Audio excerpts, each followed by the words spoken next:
বউ ছাগল ফাল নাই দিয়ে কি আপনি কি কোন কাজকর্ম করবেন না?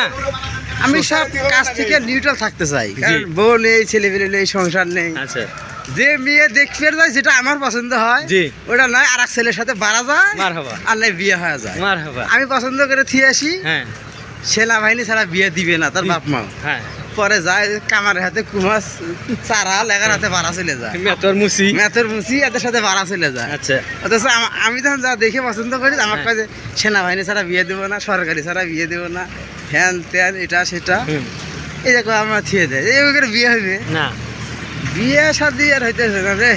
আরে কষ্ট রে আরে চাচা, জীবনটা বেদনা, চাচার জীবনে কষ্ট ছাড়া আর কিছুই নাই। আর জীবনটা আমার বেদনা। বেদনা হয়ে গেছে চাচা। আসলে এই বয়সে আইসে 40-46 বয়স একটা বাচ্চা থাকা দরকার। 40 হয়েছে মানে 18 প্লাস।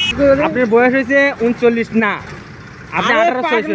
18 প্লাস আপনার বয়স হ্যাঁ। কেন এর জন্য কি বয়সের কারণে বিয়ে দিচ্ছে না, না আপনার ভাগ্যের কারণে হচ্ছে না? না না না, তাকদিরে আমি তো নাই। বিবাহ করতে যাই ঠিক আছে, হ্যাঁ আগেকার মানুষ মেয়ে বিয়ে দিত, জি, জিজ্ঞাসা করতে ছেলে কর্ম করে কিনা, কাজ করে কিনা, কাজ করে কিনা, জি, বা ছেলে ভালো কিনা, হুম। তারপর হেজগার কিনা, প্রতিবেশীর কাছে খবর নেই। প্রতিবেশী সব জায়গায় খবর নাই। জি। এখনকার মেয়ের বাবারা জি, প্রথম সাবজেক্ট হলো ছেলে কি করে, ছেলে কি করে, কত টাকা বেতন পায়, কত টাকা বেতন পায়, জমি জায়গা কত আছে, জমি জায়গা কত আছে, তারপরে হলো বাড়ি ভিতর হ্যাঁ। বাড়িতে কি কি আছে, কি কি যন্ত্রপাতি আছে, ছেলে পরহেজগার কি লুচ্ছা হ্যাঁ। কি, মানে দরা খাইছে কি, নেশা খায় কি, ভাং খায়, হ্যাঁ। ও খবর লাই না। ও খবর লাগে না। প্রথমকার খবরই হলো ছেলে কি করে, ছেলে কি করে, কত টাকা বেতন পায়, কত টাকা বেতন পায়, বাড়ি ঘর আছে কিনা, বাড়ি ঘর আছে কিনা। জমি জায়গা আছে কিনা, এই বেচার। আচ্ছা,